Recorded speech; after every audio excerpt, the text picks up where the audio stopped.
Living in the same universe as Trump's facades fall and the fake bullshit of the Republican Party collapses, and we see what is really confronting us in this country. As that is all happening, I think we need to take a look at how it happened, because understanding how it happened, we might be able, if we survive this, and I mean it literally, if we survive this as a union, we may learn from what we've done and not do it again. There's something I think, I don't think I've heard anybody say this, maybe so, but it's white people in this country who allowed this to happen. White people in this country not only allowed this madness to happen, but we promoted it throughout the entire history of this country and prior to our becoming a country. Do you understand what I'm saying here? White Christians have been in control of this country since before it was a country. The Jews never owned America. The Muslims never did. People of color never did. Hindus never did. Buddhists never did. White Christians. And from the very beginning, the Constitution of the United States, the Declaration of Independence, all of it was bullshit. I mean, it was great on paper. It was a great aspirational documents.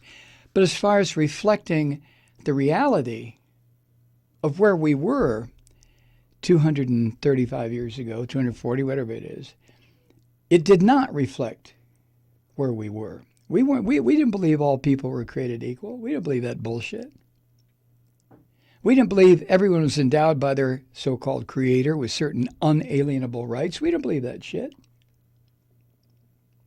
White people didn't. I have a feeling that when people of color heard what those documents contained all those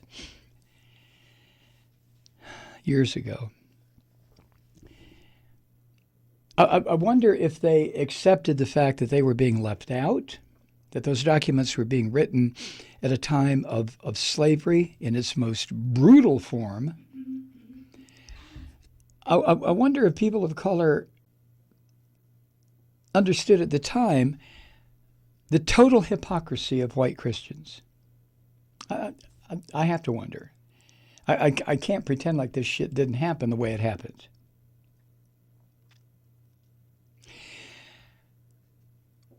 White people, Europeans, European Americans, we did this. We've been doing it since before the country was a country, and we're fucking doing it today. We're doing it today. We exercise 24/7. Even when we're goddamn asleep, white people exercise this white privilege. It's all around. I mean, let's not fucking play word games here, okay? Oh yeah, we have our Beyoncés and we have our Michael Jacksons and we have our sports stars and ooh, aren't we wonderful to the black people? And look how we cheer for a black quarterback or a black basketball player or a black entertainer, a black comedian. Ooh, yay. And then we leave the theater or the arena and we go right the fuck back to what we were doing. Exercising white privilege, denigrating people of color. I grew up with this shit. And so did you. So did you. If you're over the age of 25, and I don't know, maybe if you're over the age of 15, I know that my daughter Molly, who turns 15 this month, she and her mixed bag of friends seem to have escaped the racist attitudes that we adult whites push out every single day. I don't know, I may be wrong. But so far, it appears that my daughter and her friends, blacks and whites, Jews and non-Jews, have somehow escaped. We'll see, won't we? But if you're over the age, I'll just pick a number. If you're over the age of 25, and if you're over the age of 40 or 50 or 60, for fucking sure, we were all raised in a racist society that tolerated shit against black folk that would have sent us into a lynch mob fury if it happened to whites. And when it did happen to whites, it did send us into a lynch mob fury. When what happened to whites, Mike? When black folk did anything that a white person could say, motherfucker, are you disrespecting me? I'm Caucasian. You're a Negro. Know your place. Now, I never said that, but I demonstrated it goddamn near every day of my life. And if you're a white person, I know. Look, you don't want to accept any of this guilt. Neither the fuck do I. I don't want to be thinking to myself when I go to bed at night that somehow I'm responsible for this filthy pig son of a bitch on the television, Donald Trump, who keeps spewing this shit out. And there's no holds barred anymore. He fucking knows. He knows. Because that wasted piece of shit grew up in this country too. Donald Trump and Joe Biden and Nancy Pelosi, name anybody you want to over that age barrier that I mentioned. Every single one of us, black and white,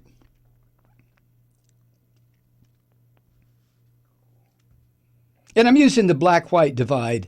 This applies to anybody of color. Somebody having a Hispanic-sounding name. Oh, man, look at the fucking spick. We've been doing this, we white people, forever. And I'll tell you something.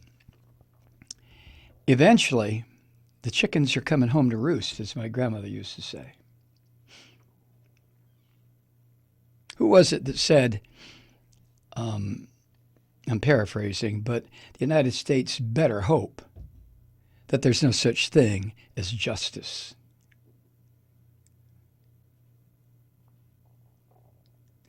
But we all grew up with this. I never heard the N-word escape my mother's mouth.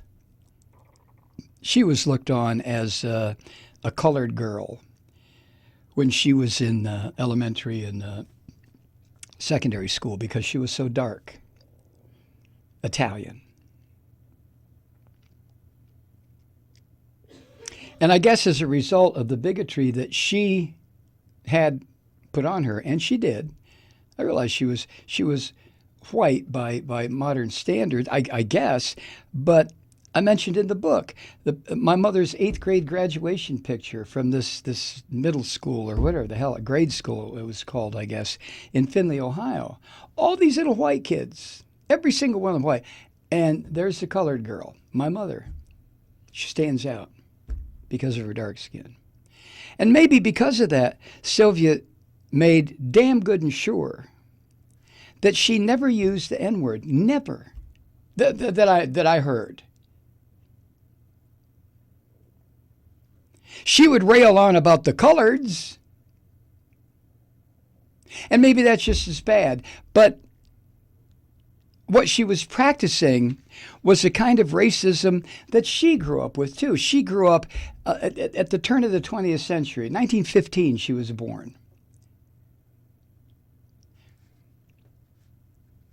And by the time she was 12 or 13 years old, she was aware of the lynchings in the South. She was aware of the Klan.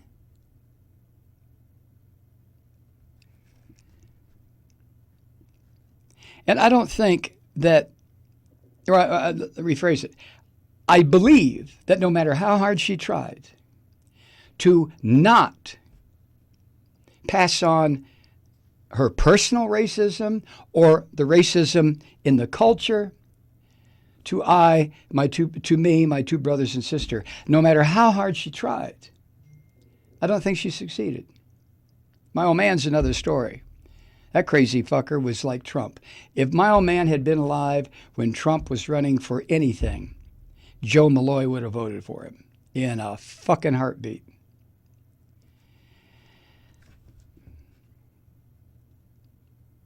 But white people let this happen.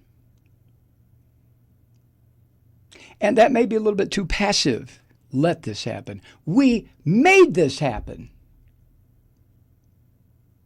All the policies that whites imposed on non-whites in this country, starting with slavery, working its way all the way up to modern time with unequal education, unequal job opportunities, unequal health, available health care, unequal housing, unequal fucking everything. All of it was unequal. I watched it. I know what the fuck I'm talking about. I grew up in this shit. I've watched it for 70 fucking years. I know what I'm talking about. White people let this happen. White people made this happen. You know what Donald Trump is? Donald Trump is like some kind of a golem or a beast, a banshee, something that has leapt out of the collective consciousness of white people and manifested in that horribly ugly physical body of his. We did this. We fucking did this. We're the ones that brought this country to Donald Trump. Do you understand that? You can reject it if you want to. I know you don't have a racist bone in your body. No, that's what Trump says. I am fucking saturated with racism. I didn't have a fucking chance. And if you're white, neither did you. And I've spent probably the past 40 years struggling to escape from the racist bullshit that my friends, my family, my teachers, my culture, my country put into me. I wasn't born a fucking racist. Neither were you, my white brother or sister. Neither were you. So how do we get here? Somebody had to teach us. Somebody had to pump this shit into us. And God damn it, did they do a good job, huh? Unequal everything. I remember years ago, when I was still working in radio, I said one time, had I been born a black male, I never would have made it to age 30. Never. Maybe not that far. I would have either wound up in prison, in a mental institution, or fucking dead.